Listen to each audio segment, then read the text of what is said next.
Dan Illman, Mike Beer, let's throw up the field for the feature race at Del Mar on Wednesday. It's race number 7, and it's 100 grander for 2-year-old fillies bred in California. It's the California Thoroughbred Breeders Association, better known as the CTBA. We're going 5.5 panels, Mike, and the field's still in flux as of the time of this taping. The 2 at the Spa, the 7, It's Simple, both entered in Friday's graded Sorrento, and they might end up there. It'll change this race a lot if they decide not to run here, Dan. They are the 2 morning line favorites for a reason, and they both have a lot of speed. We'll take the Timeform US pace projector with a grain of salt as we throw it up because these horses are still learning to run. The 7, It's Simple, set fast fractions in her winning career debut. She's expected with an alert break to be forward. You mentioned at the Spa, she has shown speed in her 2 starts, but Gianna's Wildcat Drizella chased solid paces as well. It'll be interesting to see how this race shakes out from a pace standpoint. Yeah, it will. I mean, I have to believe that more than one horse will be sending in this race. There are several fillies who have shown speed. Listen, you can go back and watch It's Simple's debut, and you can tell she's fast. So maybe she'll outrun this field to the lead. But I got to believe that there's going to be some pressure for her in this race. I'm not sure the one that'll push her is the one Mediha, who is stepping up in class. She raced once at Santa Anita going 4.5. The distance likely short for her as a daughter of Shaman Ghost. She sort of ran around there, though, that day. I think they're just taking a shot. I'm sure they're just taking a shot in this race. It did sort of feel like a very useful debut run for this filly. I mean, I don't know if it's one that you would feel like they'll turn up in a stakes race next time out, but just got outpaced a little bit in that race. Never really lost contact, though. Raced on all the way through the stretch, showing interest, closest at the finish. I mean, I thought all in all, it was the kind of debut where you'd want to look for this horse next time out, but maybe not in a stakes race. The 2 at the Spa won her debut by 7, and then she showed up in the Fasig-Tipton debutante, the race we're going to show you right now, going 5/8 of a mile. Santa Anita. She pushed the pace in here. She takes over the lead. She keeps right on rolling along. If she runs in here on Thursday instead of the Sorrento, she's going to be dangerous. Yeah, she is. I mean, she was really impressive winning first time out. This race, the horse they're down on the rail there, Laurel Canyon, who was the actual favorite in the race. I mean, at the Spa, just took the race to her right from the start, put her away through the stretch, much the best at the end. Both of her races are good.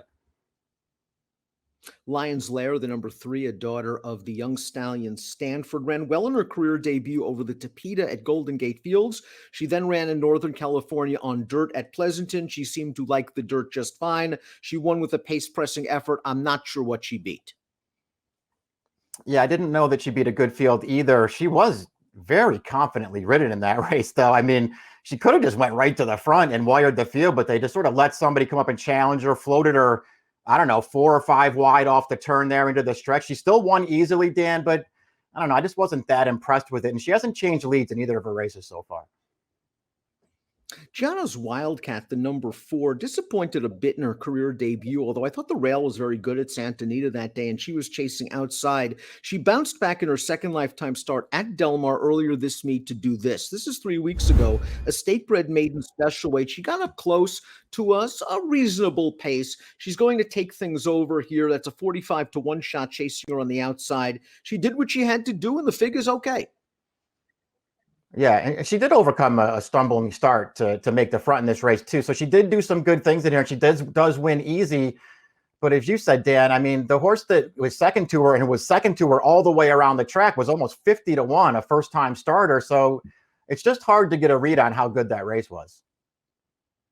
The 5, Carmen Miranda, is another filly by Stanford. She made her debut going 5/8 at Los Alamitos. I thought that was a really professional effort. She showed enough speed to get close to the pace. She sat off another horse. She grinded by the runner-up, came back to win on turf with a 64 buyer against open maidens in her subsequent start. Yeah, she did. She ran well last time, just chased that horse forever in that race and felt like she was never going to catch her, but wouldn't give up and finally nailed her right at the end there and got by. I don't know. I thought she did really well in there just to even win that race. You don't see horses win 5 furlong races like that very often. The 6 Irish Wahine will make her first start on dirt on Thursday. She won her debut over the Tapeta at Golden Gate. Let's watch that race. I like this race.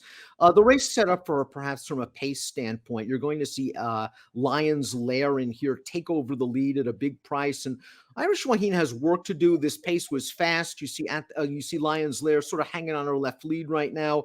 Good effort though to get up and win. Yeah, I thought she ran well in here.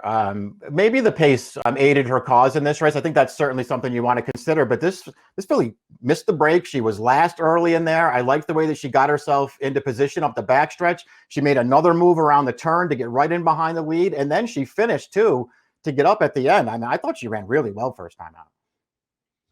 The 7, It's Simple, is a daughter of Breeders' Cup Juvenile Kentucky Derby winner Nyquist.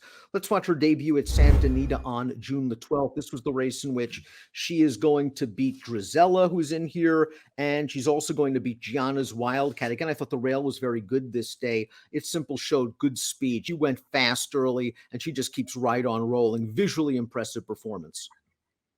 It was visually impressive. She just had really easy speed in this race to go to the front. She kept going through the stretch. That's Drizella down on the inside. She got outpaced early in the race, and that actually made a pretty big run up the inside there to get up for second. So she ran well. I thought this horse ran well. We'll see if she can make the lead this time against better horses. The 8 Ko-Olina was disqualified from the win 2 starts back at Santa Anita. 4 days after that race, she went through the auction ring and she was bought back for $245,000. She then came back for her connections and she won at Del Mar. And let's watch that effort right now, going 5/8 of a mile. She showed excellent speed in that race. She has the lead turning into the stretch. She's going to shrug away a big long shot and she's going to keep on going. Her Buyer's speed figures are very respectable, Mike, and she did finish ahead of Open Maidens 2 starts back.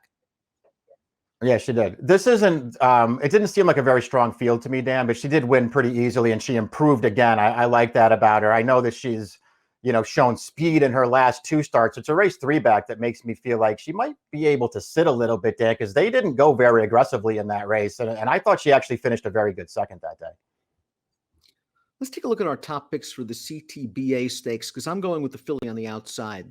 That's the number 9, Drizella. You saw her rally strongly down towards the good inside paths, went second to It's Simple, and then she came back and she won at Los Alamitos, and she stumbled pretty badly leaving the gate at Los Al. She recovered enough to get close to the pace, and once she made the lead, she was on her way. She has had trouble leaving the starting gate in her last 2 starts. That's a concern, but I like that 62 buyer from her last race, and I think she has some improvement left in her. Yeah, I'm not going to argue with this horse. She ran really well last time, and if she can take another step forward off of that, I think she's going to be really tough in here. We saw her rally 2 starts back to get up for second.